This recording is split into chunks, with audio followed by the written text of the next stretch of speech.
So I told you this is going to be Crown. You hinted at it by ending every sentence in A. I was like, yeah. And I didn't get it at all for like 10 minutes. I was like, what? You were like, there's your hint. I was like, what hint? Yep, exactly. I just figured it was autocorrect and you were like already like half a bottle deep. Well, and then I was like, what if it's like Like, what if he's reading it as That's how I was reading it. Okay. I was like, are you ready for the episode? And I was just like, I don't know what that means. You ready for the episode? That doesn't tell me anything. That doesn't make any sense. Okay, well, today on the Whiskey Noobs podcast, as always, I'm your host, Chris, and today we have, once again, the man, the myth, the legend, Zack Brown. So, the Scotch lover who I never give Scotch to. Yeah, we haven't done one yet. No, what was the last time? Oh, bourbon, right? You were here for bourbon. Buffalo Trace and Heaven's Door. Heaven's Door, which was super good. That I still call Heaven's Gate. Heaven's Gate. I literally was looking for it. I was like, I was going to check online to see, because I order some stuff online. Oh, yeah. That ships to your door, because sometimes you can actually find it cheaper. Yeah. And if they have like free shipping codes. And I looked for it, and I was like, where did he get this? Because Heaven's Gate doesn't exist. Yeah. And then I was like, Bob Dylan whiskey. And it came right up. And I was like, oh my God, I'm an idiot. Oh, Heaven's Door. Idiot. That's what it is. I want to say something else about Heaven's Door, actually. So Maggie and I will do a game where I make her pour me a whiskey and I try to guess what it is. And the other night, like, I could not figure it out. I couldn't figure out what it was. And it was Heaven's Door. And what I'll say is, because I just did an episode about how your palate changes throughout the day. I did an episode where I did a review, ate, and then did another review. And I'll say Heaven's Door changes a ton. Like, depending on like what you're drinking. Like, we had already been drinking whiskey. Our palates were really warmed up, This was going in totally cold. I forget what we had just had for dinner. I think maybe pizza. And it was totally different. It was still really good. See, that's weird. I wonder, because we had Buffalo Trace and then went right to that. Right. So we were in a totally different mindset. I was trying to think if we had which one we had first, but we definitely had Buffalo Trace first. Yeah. Well, we had the cheap one, then Buffalo Trace. Yeah, we had both of them, so we were super warmed up. Yeah. One announcement that I have before we start this episode, though, is that I'm going to start doing Q&As regularly. So I've done it before. I put it on my story on Instagram where I've said, ask me any question. I want to start doing those a lot more regularly. So after the airing of this episode, every Wednesday, I'm going to post one in the morning. That way you've got all day Wednesday to respond to my story on Instagram and ask any questions that you have for me so that I can address them on the show. I've been getting a ton of questions through TikTok, by the way. So thank you guys for those. I've been answering them as I go if I can. But yeah, that's one announcement that I wanted to start off with. But as I was saying, you know that we're going to have Canadian whiskey. I do. And now you know that it's Crown Royal because it's sitting on the table. Yes. The indistinguishable cap. Yes, absolutely. It's unmistakable. Great. I mean, cool shaped bottle. I mean, nobody really has a fancy, crazy looking bottle like that, You could rip the labels off, and 99% of people, even that don't drink anything, let alone whiskey, I think would know what Crown Royal is. Exactly. It's awesome marketing. I think it's Willet Bourbon, if I'm not mistaken, that also they have their bottle shaped like a pot still. It's really cool looking. And it's like really short and squatty. Same idea where it's like you see the bottle and you're like, I know what that is. I feel like a lot of whiskey makers don't adventure into that. Like, you see crazy shaped vodka. Vodka's like the big one. Yeah. Like the Grey Goose inside of it. And tequila too. Tequila. Like ceramic tequila bottles. Oh, like, yeah. or like porcelain. Yeah. Yeah. And then like you have like Crystal Head, like all those crazy ones. But like most whiskey makers just have a bottle. I know. And I think it's wasted because it's like the marketing is really cool. I love seeing a cool looking bottle on my shelf. It's like they only care about 65-year-old men. Yeah. Yeah, what the heck? Why aren't they marketing to us 20-somethings? What the hell? Maybe in the future. Probably here soon, I think. I think we're going to see a change in whiskey. Without any further ado, though, I'm going to tell you your surprise. I told you there was more. I said Crown Royal, something else. There's a twist, right? So this episode is going to be all about, pause so I can pick it up, comparing whiskey to flavored whiskey. Oh my, coming into this knowing that it was going to be Canadian, that was my first question. Are we going to do anything flavored? Well, it was more, my biggest question was, obviously regular Crown was the first thing that comes to my head when I think Canadian, because I don't know Canadian whiskey at all. Yeah. And then I was like, I wonder how they flavor it, because obviously apple, you're not going to distill it to have apple flavor. Right. But I was thinking like vanilla, you could get like more vanilla into it, And I was like, are they artificially flavoring them? Are they naturally flavoring them? Yeah. Things what like are they that. doing? Yeah. Yes. So that's a good question because I was actually trying to figure it out just with a quick search on the Crown Royal website. And what all they say is infused with apple flavors. Actually, I was looking, and it does not say on the bottle Canadian whiskey. It says it's a Canadian product. Toronto, Ontario, Canada. And then it says Crown Royal Regal apple flavored whiskey. And all their flavored whiskeys say that. They say blank flavored whiskey. They do not say Canadian whiskey. Whereas Crown Royal Fine Deluxe right here says blended Canadian whiskey. So these are artificially flavored. Well, I guess they could be naturally flavored too, right? Like, there's just flavoring added to them, I guess is what I mean. I wonder if it's like how people infuse their water. Yeah. Where they put like fruit pieces in it. I'd love to know, and maybe if anybody's listening and actually does know this, they'll be like, hey, you idiot, there's a link right here. But I didn't find it in my super quick search.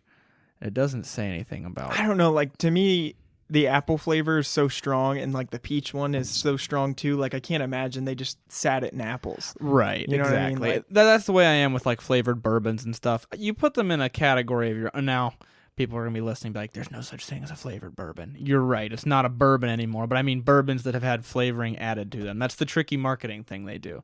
They'll be like, we took our finest bourbon and flavored it like apples, and you'll be like, oh, it's a flavored bourbon. It's not a bourbon. Anyways, in case anybody listening is as much of a stickler as I am, that's like my thing is that they kind of are in a category of their own, right? You don't usually do a Glencairn tasting of a flavored whiskey. So that's why I'm like, we probably should. Like, we should see. Yeah. My big thing is not only what it gains, obviously it's going to gain apple flavor, right? But what does it lose also? Like, what notes are getting completely smudged out? Maybe all of them. Yeah. By this apple flavoring.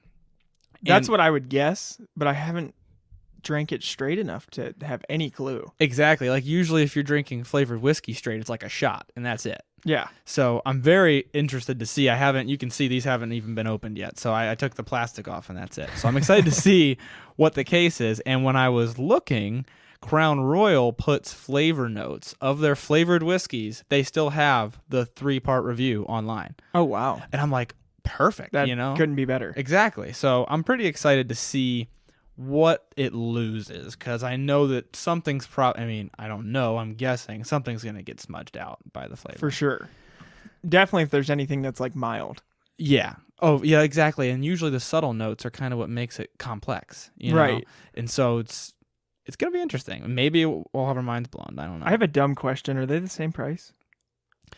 That's not a dumb question because you're making me second guess. Yes, they are. I thought so. Yes. It's 26, I think. I believe. Here, yeah. Yeah, here. And the fun fact, though, they are the same price. They're not the same proof. And I didn't know this until I bought them, though. I did know that. I know that a lot of times flavored whiskey is lower proof, but I didn't think about it because they're the same price. Actually, funny is my sister for Christmas last year got me an advent calendar of Crown Royal. I think I remember this. Yeah. You tell me about it. And that's how I discovered they were different proofs, is because I opened the first day was vanilla, then it was the regular one, and I was like, oh, the one's way lower than that. Yeah. I mean, not way lower, but... Yeah, but I mean 10 proof. It's significant. Right.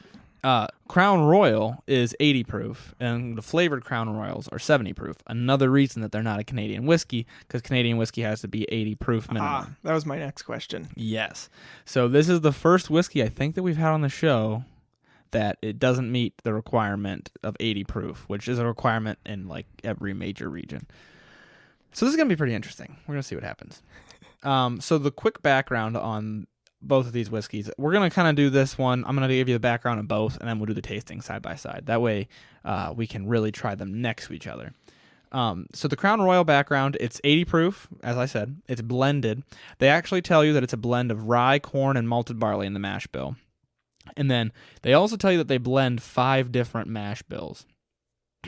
Excuse me. So hopefully that gives it kind of a unique flavor. They're also aged in white oak barrels, they tell you, but I think on their website, if I recall correctly, it says they do use new and used, so it's not just new oak like a bourbon.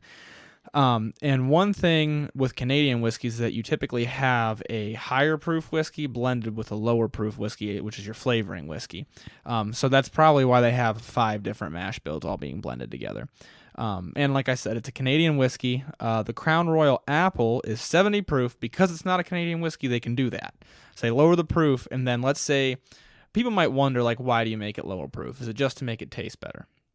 Not necessarily, because what else can happen is if this comes out at 100 proof, then you can make a lot more 70 proof whiskey than you can 80 proof whiskey. By quick math, you get about 1/8 more out of it. So it's not technically Canadian whiskey, still blended, and the flavor that they say is it's infused with Gala apple. Gala or Gala, I don't know. I think it's Gala. Is it Gala? My bad. I think. I have no idea. I'm not one of those cultured people who knows the different types of apples. But it is infused, they say, with Gala, specifically Gala apple. So let's start with the Crown. Maybe they say it Gala in Canada. Gala, eh? Bryce is going to be jealous. We're doing a Canada episode. On his episode, he was all excited that Canadian people listen to this podcast. So how you describe Canadian whiskey doesn't sound that much different than American whiskey. Fair. My question is it gonna, like, once I like dive into this, is it gonna almost be like getting whiskey from something that's not Tennessee, like where it's like you tried but you weren't there? I always wondered that, because I've been transparent about this. I haven't gotten huge into Canadian whiskey, but I've always wondered, is it just gonna be very basic, especially since they do the high proof and then flavoring proof, or is that gonna make it more complex? Right. I don't know. I know a lot of Canadian whiskeys are blended for that reason, and I know that a lot of Canadian whiskeys were previously really high rye, like mostly rye, and so a lot of people would call Canadian whiskey just rye. But now they use corn, and so you have a lot of corn in it, just like a bourbon would have. Not as much, probably. And they still call it rye just because it was rye. I think it was wheat and rye mostly. But see, I'm wondering if, like, I was just in Colorado. Yeah. And I had a lot of local whiskeys, and they were like, you tried to be Tennessee, but you're not. Yeah. So I'm almost wondering if, like, it might be better that they went with something different. Yeah, and it's different not just from bourbons and Tennessee whiskeys, but also from Scotch and from Irish whiskey. So is the only real requirement is that it's made all in Canada? From what I remember, there are proof requirements, there's flavoring and coloring requirements, stuff like that. But in terms of mash bill, doesn't need to be any specific mash bill, just cereals. So it's pretty free range to be whatever it wants to be. So I'm really interested to see, because usually with bourbon, you're getting a ton of corn, a little bit of rye and barley. With Scotch and Irish, you're getting a ton of barley and then maybe a little bit of other stuff. So this is really its own beast. It's so weird how many times I've drank Crown and never, like, thought about what it's like on the nose. Totally agreed. I like Crown and Coke. I don't know if I've ever sat down and done a tasting of Crown.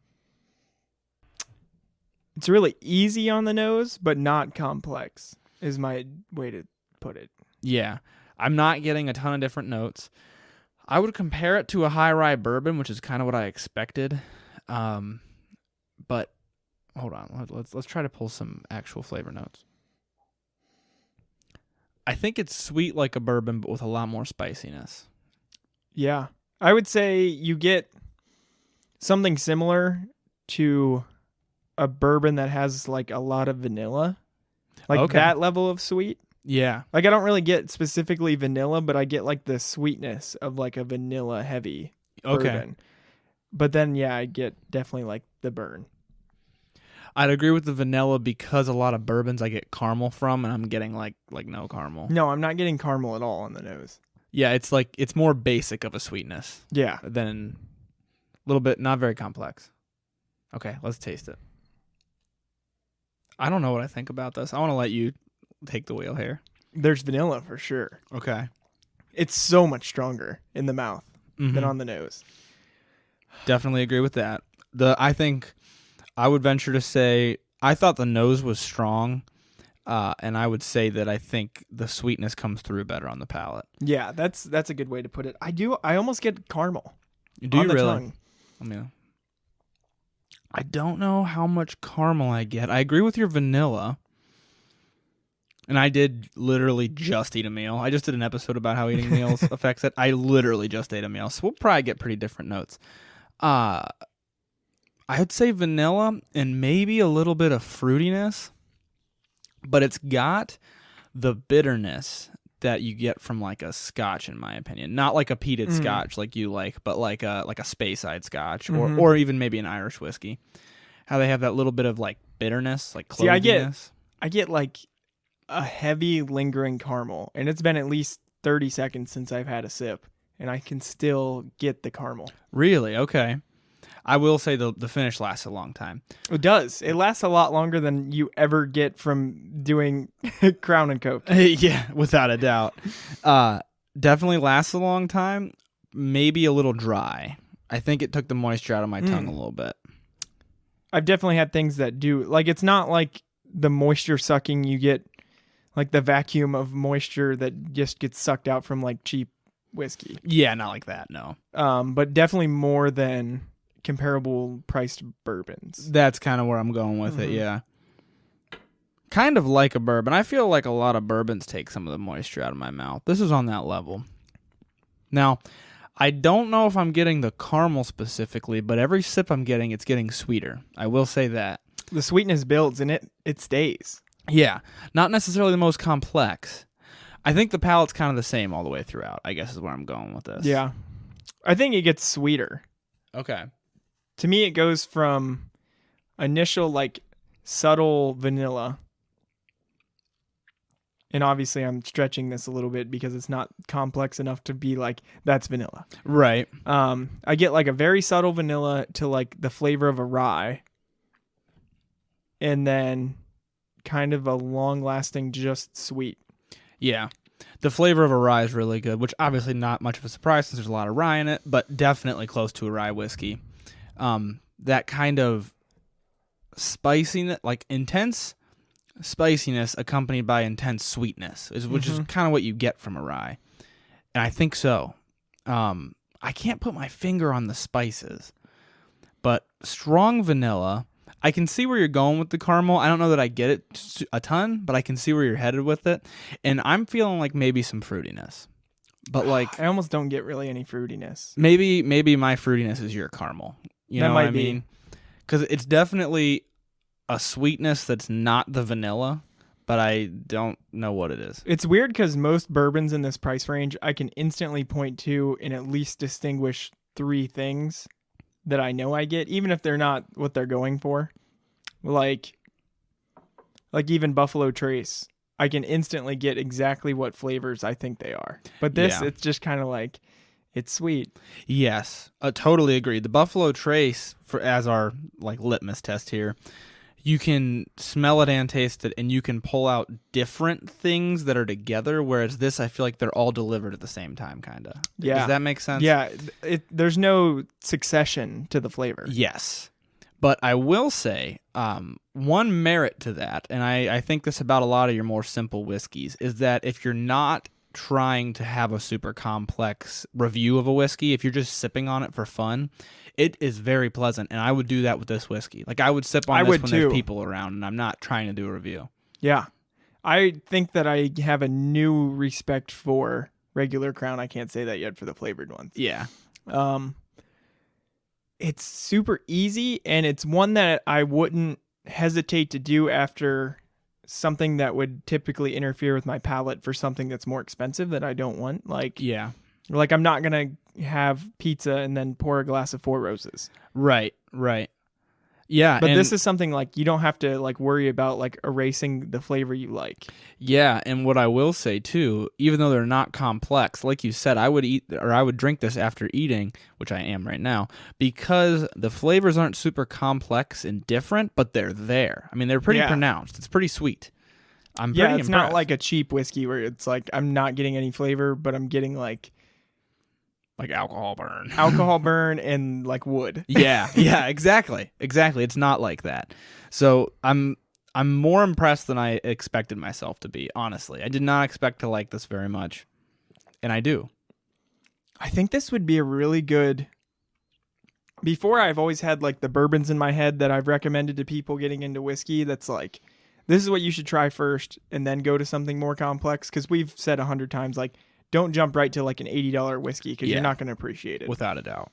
This is one that I've overlooked because I have never thought to try it in this way. Yeah.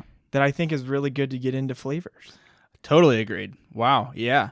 Because it's really good to get into not being like a super intense, super complex, oh my gosh, I can't pick out what I'm tasting because there's so much. But, oh, hey, this is actually pleasant. Like you can just pick up on like, so whiskey can be sweet. Whiskey can have, like, you can start to see what a rye tastes like. Yeah. Without getting like, because I don't really like ryes.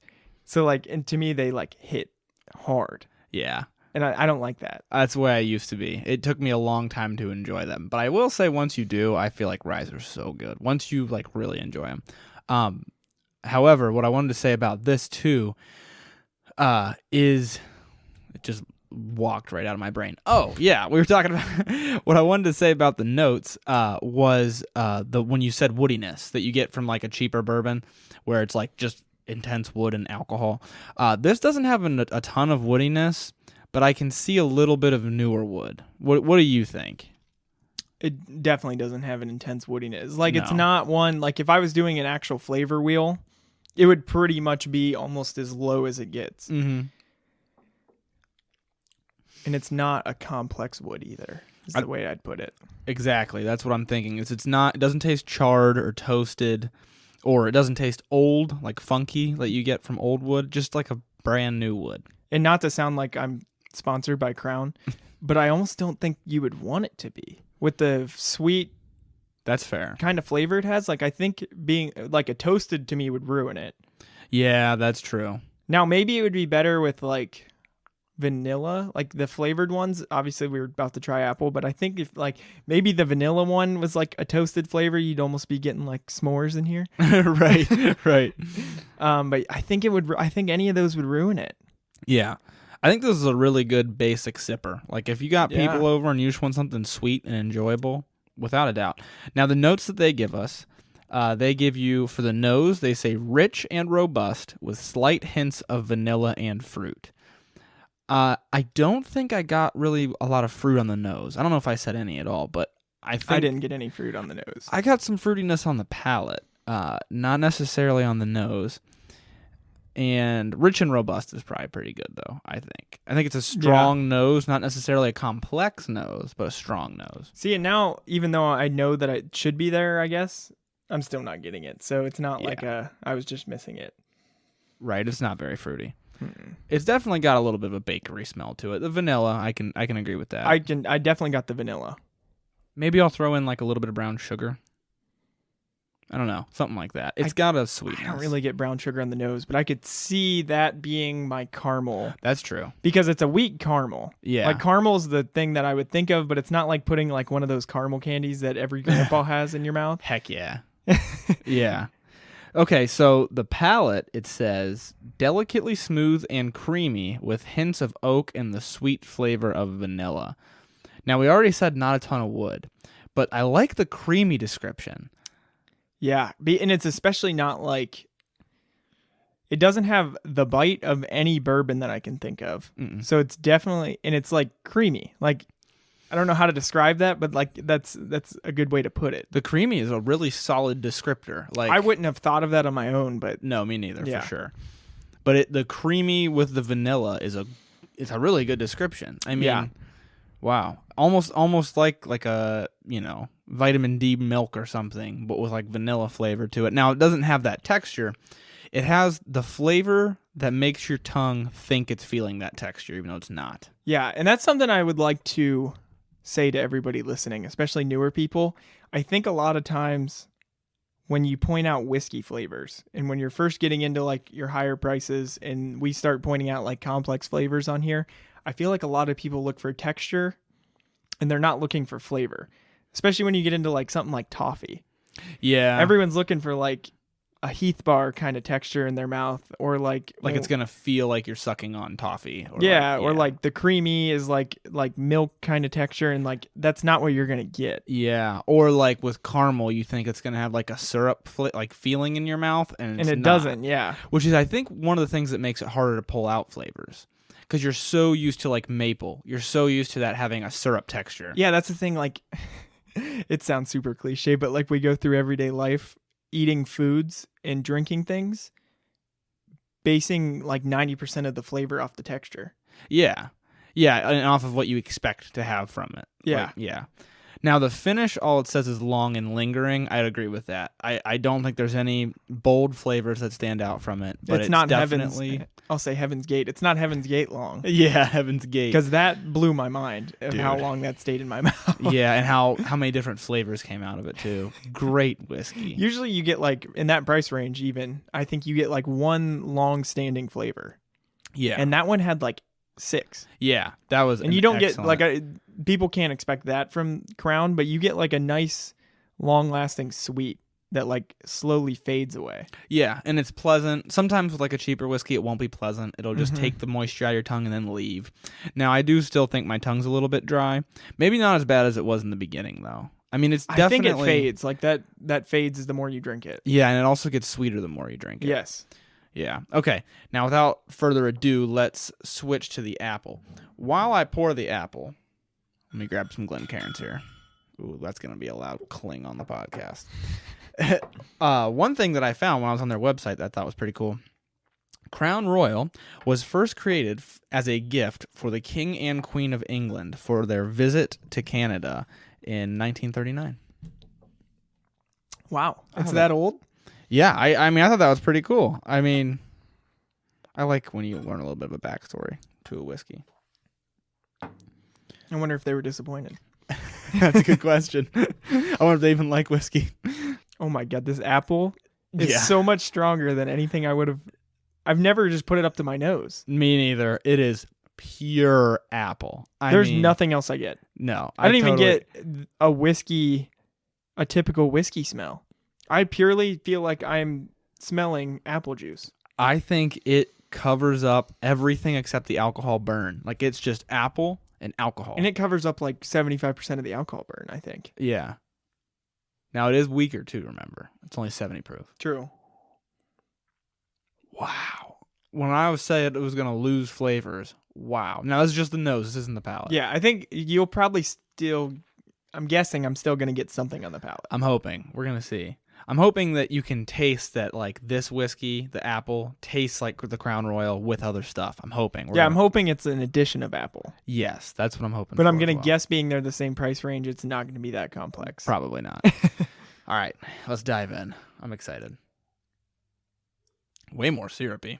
For only definitely. being 10% less. It's like when you say something syrupy texture, this is syrupy texture. I was almost going to say it might sound stupid, but it tastes colder being in the same room because of the texture. I can totally see what you mean. And I don't know if it's like, I feel like people are going to listen and be like, what? But I promise they're the same real temperature. Mm-hmm. But it's almost like your head's like syrup. It's going to be colder. There could actually be, not to get super scientifical on here, there could actually be a real reason for that. This is definitely thicker. And it could have a higher specific heat. So in order to heat up the whiskey, which is what your mouth is doing, it takes more heat out of your mouth than the thinner one would.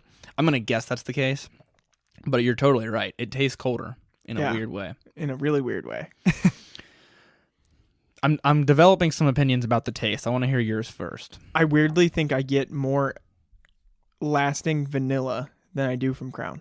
Is that right? Because I think the vanilla turns into a caramel. What else did you say you got from the original Crown? You got more of something than caramel. A little bit of dark fruit, I said, and brown sugar, both of those. Brown sugar. I feel like I get almost no caramel to brown sugar, but I get a lasting vanilla. Okay. Yeah, definitely no brown sugar on the palate to me at all. I don't get a caramel either from this one. No, it's like overwhelming apple. What I will say with you saying the flavor lasts, I think for me, and this is probably because years of eating like candy, I'm not getting the lasting vanilla flavor. I'm getting the aftertaste from when you eat like a lot of like hard candy. Do you know that aftertaste where it's like stale sugar? Yes. That's the aftertaste I'm getting right now. I'm going to try again. Like once your saliva kills all the sugar and it's just in there forever. Yeah, and it's just like, I think probably it's your taste buds saying like, where'd the sugar go? Like that aftertaste. Mm-hmm. Like every time you visit your grandparents and you grab like 40 hard candies. Yeah, exactly. Okay. Now, the first couple palates, the first couple tastes I had, almost no whiskey flavor. I think I might be getting a little more accustomed to the apple so I can pull out a little bit of whiskey flavor. I get the whiskey flavor on the third sip. Did you? Okay. And I did not on the first two. When I chewed the whiskey for a while, like we talked about, where you swish it around your mouth, it took a little bit of effort, but I'm tasting some of the whiskey under there. Now, are you getting a rye type of whiskey flavor, or are you getting... That's an excellent question. Let's try again. Because I don't know. I don't really know what I'm getting. I just know I'm getting a very basic whiskey flavor, overwhelming apple, and a little vanilla. Oddly enough, since we said this one has the normal Crown Royal has like no woodiness, I think the woodiness might be the only thing that's standing out from the apple for me. Probably because it's just so vastly different than apple. Yeah, and I think that's why. That's a good way to put it. I think that's the only thing I'm getting, and I can't point that to a specific whiskey. Like, if you just blind taste test gave this to me, I would not be able to tell you the mash it was made with at all. Yeah, like if you said, like, what's the base to this? Is it bourbon? Is it Canadian? Is it Irish? I would have no idea. Totally. Other than the fact that I know what ground apple tastes like. Yeah. And what I will say, I've had other flavored whiskeys, specifically a bourbon that is flavored. Not a flavored bourbon, but a bourbon that has been flavored. And you can tell. It's like, oh, this tastes like a bourbon. So I think maybe, and just comparing Crown Peach to to Peach Bird Dog, which is based on a bourbon, I will say I think maybe that's characteristic of Crown, is that it fades into the flavor really easily, and you don't get the whiskey coming through, which is really good for somebody who doesn't want to taste whiskey, which we're obviously trying to taste whiskey. But that is the name of the podcast, right? Yeah, I think it's in there somewhere. But they're doing a good job of covering up the whiskey if that's the goal. But if you really, really try, you can be like, this is, like, I know this isn't a flavored vodka, I guess is the way I'd put it. It's definitely nothing else. Yeah, it's definitely whiskey, but what kind? It doesn't taste like the Crown, like I was hoping it was going to. Now, the texture, for somebody who drinks a lot of whiskey, texture's super pleasant because you don't really get anything that thick from a whiskey. Never. So that part of it's pleasant. At least not from what I drink. Yeah, exactly. Now, to describe it a little bit better, it does taste very appley. It tastes like candy apple. I would compare it more to the apple portion of the caramel apple suckers that you get than I would to like an apple Jolly Rancher. Yeah. If that even makes sense. No, it does. And I think I don't want people to get the impression that it's like eating a Red Delicious apple. Like it's like candy apple. Yes. It's not like biting into an apple. And it's also not as soury green apple as I expected, because obviously the bottle's green. So you're like, this is going to be super soury. Like Granny Smith. Yeah. And it's not as crisp as that. It's rounder. Considering the label's green, it's more red than you'd anticipate. I don't know. It's like a red apple, but the profile of like the green apple candy. Not like Jolly Rancher is not a way to describe it. That's where I'm getting at. Is like the Jolly Rancher is more sour and crisp. This is not that. Yeah, it's definitely not crisp. This is like the green apple suckers, basically. Yes, which are more like a red crispy apple. Yeah. Gala is probably a good description, because I don't remember Gala the most, but I think it's close to what we're describing. Like, it's not Red Delicious. I was about to say it's not Red Delicious or like a Fuji or like one of those. But it's also not as sour as like a Macintosh. So that makes sense to me. Now, what they give you online, once again, this is a flavored whiskey, and they give you the notes to expect, which I am psyched about. I think that's so cool. I can't believe they do that. Yeah, I think that's awesome. But then again, this is all they make. Yeah, that's good. They make a lot. They make a lot of not flavored whiskeys, surprisingly, which I didn't know. What? Yeah, when I was on their website, like they have a section for like the flavor series, and there's like a ton that's not, and I don't ever see them anywhere. So like, I think maybe a goal now, because I'm so impressed by the normal Crown, is to get one of their higher shelf, just plain whiskeys. I'll be honest, I didn't know they made higher shelf stuff. I didn't either, so you might be seeing that in a coming episode. I'm like, that's kind of cool. What I like is the maple one. I've tried, and I've tried it more straight. That's not just like party shots. Yeah. Is maple is like everything that I just liked about regular Crown, but with like one more complex flavor added. That's not like a weird flavor. Like this apple was obviously like a artificial added flavor to Crown, whereas that's kind of like I look at it as a complexity to the original Crown. That makes sense because maple's already a note that you get from Right. some, so it kind of blends in good. I would agree with that. It still kills it. Like, don't like I don't want people to think like it's like everything you get from Crown plus maple. Yeah. Like, it still is overwhelming, but it's not as I feel like I'm eating candy. Right. Yeah. I haven't had the Crown Maple aside from having it mixed, which was a long time ago. It was I think it was the first Crown that I had was Crown Maple, I believe. I think that was one of the original ones. I think when we were younger, not that we're old. And definitely Well, we're getting there. You know. I think I could be way off, but I'm pretty sure that it was Crown and then Crown Maple and Crown Apple. Like, vanilla is pretty new. I remember vanilla coming out. Yeah, I remember that. I remember Peach. Like, Peach came out like last year. Yeah, that's super duper new. Yeah, yeah. And I can't think of any of the other ones off the top of my head. Yeah. Now, the nose they tell us we're supposed to be getting from this is a blend of bright apple balanced with signature Crown Royal and hints of spice. I'm throwing all of that out, and I'm saying apple on the nose. I'm getting just apple. On the nose. I don't know how you would get... I could see how you might conclude that you're getting spice. Yeah. But I think you're getting alcohol and apple. Totally agreed. I mean, I'm completely You would get the saying, same smell from putting a blindfold on and smelling a freshly cut apple next to rubbing alcohol. Or like if you soaked an apple in moonshine, just not very long, so it's like not super strong moonshine. Yeah. Just dipped it and pulled it right out. That's what this smells like. Yeah, there's no whiskey smell to this. Now, the palate, it says slightly tart, crisp apple flavor, balanced with signature Crown Royal notes of caramel and light spice, which is ironic because you and I both said the one thing you don't get on this is the caramel. Yeah. Which is weird. And they didn't specify. Did they specify caramel on regular Crown? I don't think I didn't think they did. No, they didn't. They said creamy with oak and vanilla. So what? Which is funny because I definitely get a caramel. Or when you said brown sugar, I could see, because it's not that I only associate caramel with candy, but like I'm thinking of like those square caramel things that like kind of are squishy. Yeah. And it's not that kind of caramel. It's like a subtle like baking caramel. Yes. Which is brown sugar is pretty similar. Yeah, I would agree because like caramel, you want to think like a Werther's Original or something. It like I feel like there's a spectrum of caramel that goes from brown sugar to butterscotch, if that makes any kind of sense. That is so on. And this is closer to the brown most sugar. Relatable thing you've said. Thank you. I just made that up, but it's closer to the brown sugar end.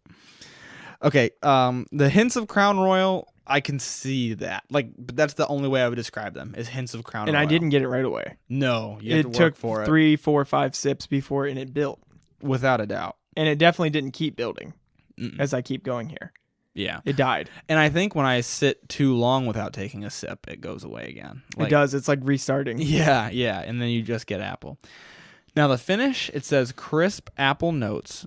I never gave you your riddle yet. We're going to do that. You didn't. We're going to do that at the end. Now I'm at a disadvantage. No, because it's okay, because we still got to talk about the conclusions. I have a couple of questions like for conversation that we're going to go through. I'll give you your riddle then.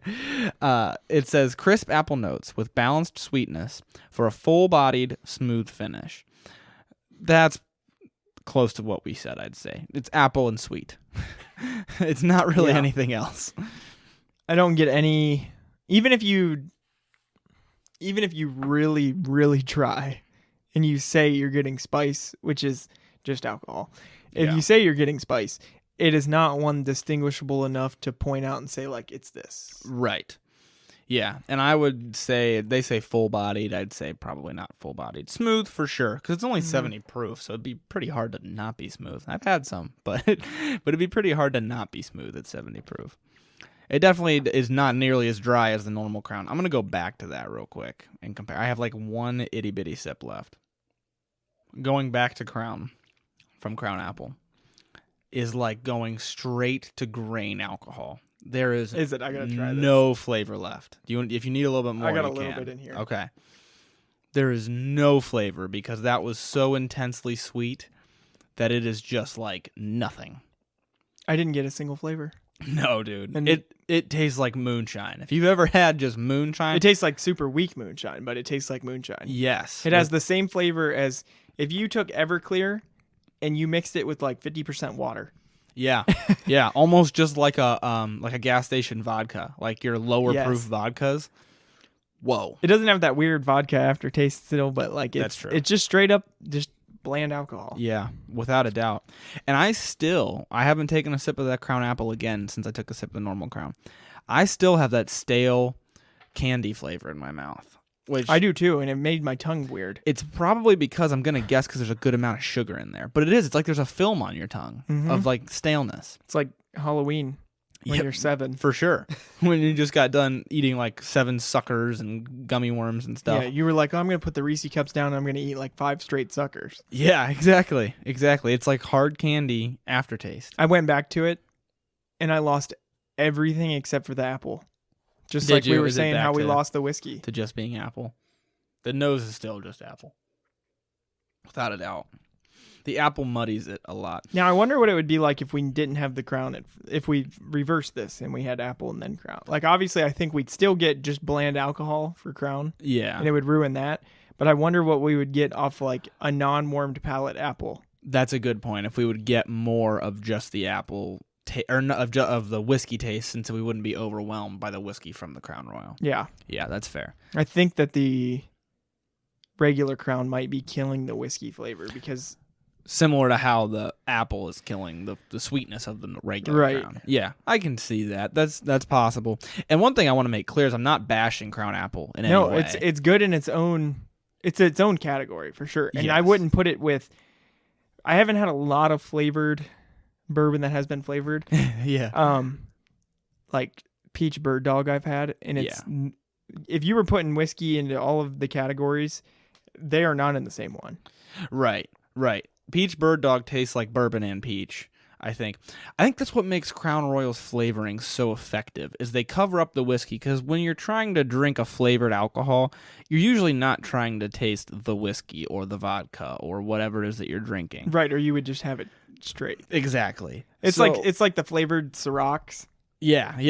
Like they do a very good job at covering up vodka. Or like kinky vodka, and it's like doesn't taste. I don't like that. Really? I hate that so much. Doesn't taste even kind of like vodka. Oh, but I hate it. I hate their flavoring so much. Really? I don't know why. I'm a big Ciroc person. If I deviate from whiskey, it's Ciroc.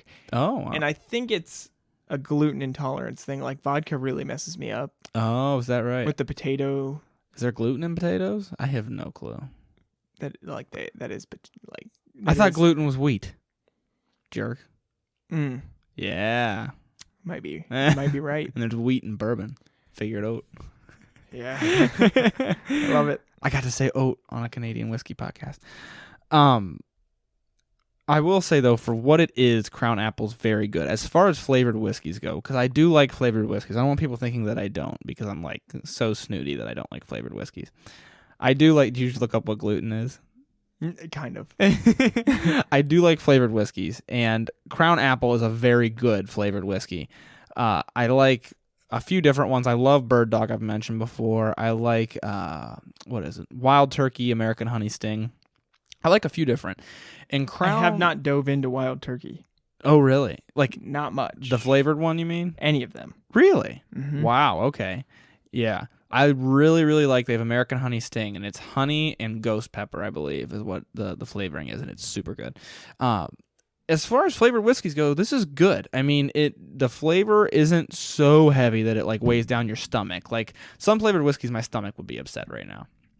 Yes. Especially drinking it straight. And you always are like, oh, it's because it's sugary, but this is sugary. Yeah. But not stomach upsetting. Not as heavy, I guess is the way I would put it. And most of the flavored whiskeys that I like are that way for that reason. It's still way heavier than normal whiskey. I don't want to disillusion anybody. Like I said, it's thicker. I mean, it's heavy. But for what it is, it's really good. Now, we're going to talk about kind of summarizing what it gained, what it lost, all that. But before we do, I do have a riddle that I got to a little bit late, but that's okay. I can be stolen, mistaken, or altered, but I never leave you. What am I?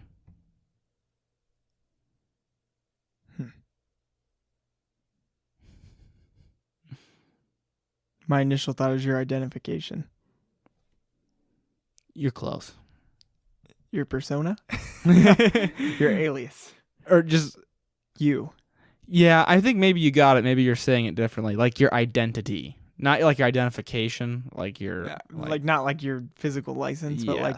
your identity. So I actually you kind of got it. Yeah, wow. you got it. That was probably too easy. But it's probably good because I forgot No, to I give feel it to you like at the beginning. I feel like most of the time I wouldn't have gotten that. No, just crap on my riddles, whatever. No, but I happened to instantly be like, driver's license. I was like, definitely could make a fake ID. I Yeah. haven't done that before. No, I But, don't even... Do they make those? Anyhow. Good job. You got it pretty quickly, which is good because we're very close to the end of the episode. I'm a little bit salty, but I'm just gonna roll with the punches here. That's 2 in a row. Is it that you got the kettle right off last the bat? time. You did. That's right. You're getting better. I need to start getting harder riddles. Bryce got one of them that I gave him too. Ooh, I feel like you started off with a good win streak. Yeah, I did. Really good win streak. And now it like feels like I'm getting just beaten. So I'm gonna start getting some really hard riddles. I'm gonna look up like impossible. Like impossible riddles. Okay. Now, let's summarize a little bit because we talked about a lot of different flavors here. We had a lot of conversation mixed in. Flavored whiskey. Now, this is just one flavored whiskey versus its base whiskey. So it's not going to be extremely accurate. Like I've mentioned that I know a lot of flavored bourbons tend to have more of the bourbon flavor retained. Flavored Crown Royal versus normal Crown Royal. What do you think? What does it gain? What does it lose? What are the merits to each? I think somebody looking to get... If you're just looking for something to drink straight, this isn't people like looking to party, looking for mixers. Looking to drink straight, if you are someone that definitely can't... This is like one person that it's good for. Is somebody that definitely is not a fan of the taste of whiskey, but likes some of the other flavors that go with it. Yeah.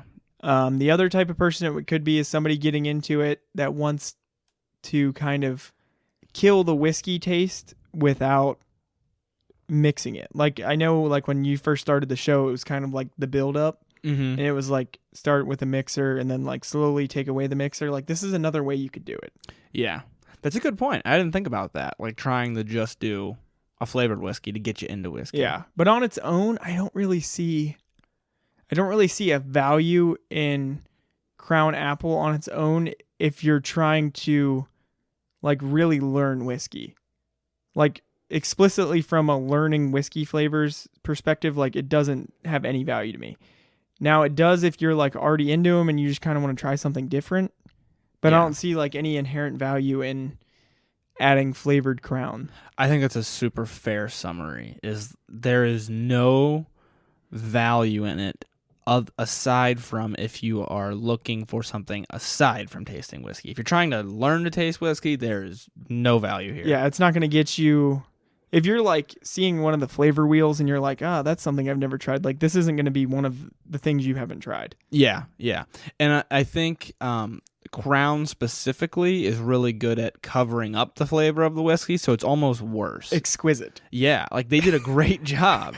It literally tastes like a flavored alcohol that has another flavor in it that you can't put your finger on. Is the only way I can put it. Because like vodka just tastes like flavored vodka. It does. It's like if they made like schnapps. Yeah.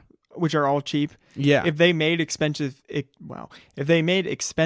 schnapps, this is the kind of flavor I would do. That's a good description. Like a little bit more bold, a little bit more body, but not necessarily a whiskey flavor. This is like top shelf 99 apples. There you go. Yeah.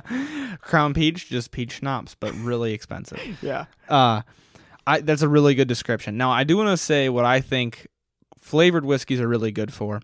For sure, mixing, which we're going to get into because in an upcoming episode, if you bought the Crown Apple and you don't like drinking it straight, have no fear. There's going to be an episode where we're going to make a cocktail with it. Not necessarily a cocktail. We're going to make one of my favorite mixed drinks with it, which is why we got it. One of the reasons we got it. This is the other reason. Another thing that I think flavored whiskey is good for, and maybe not flavored Crown, now that we've done this episode, but definitely flavored Bird Dog, which is one of my favorite lower middle shelf flavored whiskeys, is getting people into the hobby. Because that's one of the things that brought me to the hobby was your Jack Daniel's Honey, your Peach Bird Dog. I'm like, oh, these taste really good, and I like them so much more than flavored vodka. Why do I like them so much more than flavored vodka? Maybe there's something else going on here. Even if you're one of the people that thinks you like Fireball, but you don't because Fireball sucks. Yeah. Try Jack Fire. Yeah. If you want like that like burn cinnamon flavor, if you're like really like a big cinnamon person, like I love Jack Fire and Me I hate too. Fireball. Yeah. Jack Fire is way less syrupy in my opinion. Yes. And it makes it way better. It also actually has like a real whiskey flavor. Yes. Like not like high-end whiskey. No. Not to be confused here, but like it has like a real basic Jack flavor with an added cinnamon. Fireball might as well not be whiskey to me. Like it just too. tastes like a cinnamon. Like if you could call it cinnamon schnapps. And I was just about to say it's cinnamon schnapps. Cinnamon. It's cinnamon schnapps, but also still low shelf. Yeah. Whereas Crown Apple's like apple schnapps high shelf. That's exactly what Fireball tastes like to me. So that's what I think it's good for. Maybe Crown, because Crown still is way better. Now that you bring up Fireball, I'm like, okay, yeah, you can still taste the whiskey in this way more than Fireball. Right. So it's good for people who taste it and maybe taste flavored vodka, maybe taste flavored tequila, and they're like, no, I really like the flavored whiskey. That's kind of what got me into the hobby. I drank flavored whiskey before I drank normal whiskey. And then eventually I quit drinking Jack Honey was my thing for a while. And then I started just drinking Jack mixed. And then I'm like, man, this tastes really good mixed. And then I'd mix a little bit less and a little bit less. And I was like, oh, I just like whiskey. So I think it is good for getting people into the hobby. See, I think that's the same reason I'm into Scotch is because I'm not a big fan. I could drink it, but I'm not a big fan of regular Jack. And when you first start drinking, you're not going to go buy like Gentleman Jack or anything higher than that. Right. And I didn't really like Jack that much. So I was like, oh, I just don't like whiskey. And then I wanted something comparably priced, and Johnny Walker's where I went. And then it just dove. I was like, I really like this. Yeah. And then I was like, so I don't like Jack, but I like Johnny. Johnny's not really a Scotch, but it's a Scotch. And then it just kind of went down that rabbit hole. Right. Not really a peated Scotch, because that's what you're into is the peated Scotches. It's got peat in it, but not by any means. It was like a halfway like there. What you drink. Yeah. We're halfway there. Yeah. Now, what's flavored whiskey bad for? It's bad for sitting and sipping on it, basically, and really, really thinking about it. It's not bad. And what I've used it for before is drinking on the rocks. It just having people over and you're just drinking it and you're not really thinking about it. See, this isn't one I think I would have on the rocks. Okay. The first problem is I'm not a big on the rocks person. Okay. Like there's a very limited amount of whiskeys I like on the rocks. I don't know why that is, but I don't like cold things. So that might be the issue. I don't even drink water cold, but I don't really do anything on the rocks. This isn't one of them. This is like the opposite of what I would do. Really? Okay. Like I think it just detracts from the flavor you're looking for, and it would add to the whiskey. See, I don't like normal whiskey on the rocks most of the time because I find it really hard to find the complexities of it. Now, some people prefer it. I'm not saying one way is better than the other because I've had people just yell at me on TikTok. To me, it highlights. To me, it highlights the whiskey and detracts from the flavors. Oh, okay. Putting it on the rocks. So I think this would just bring out the whiskey and kill the apple, which if you're like really buying Crown Apple, to me, like you want the apple. Yeah, exactly. Now, I do like flavored on the rocks. Maybe that's why. I've never really analyzed it that much. Maybe it's because it tastes more like whiskey. I don't know. But it's definitely, I guess what we can agree on for sure is this is not a whiskey for putting in a Glencairn and doing a tasting like we just did.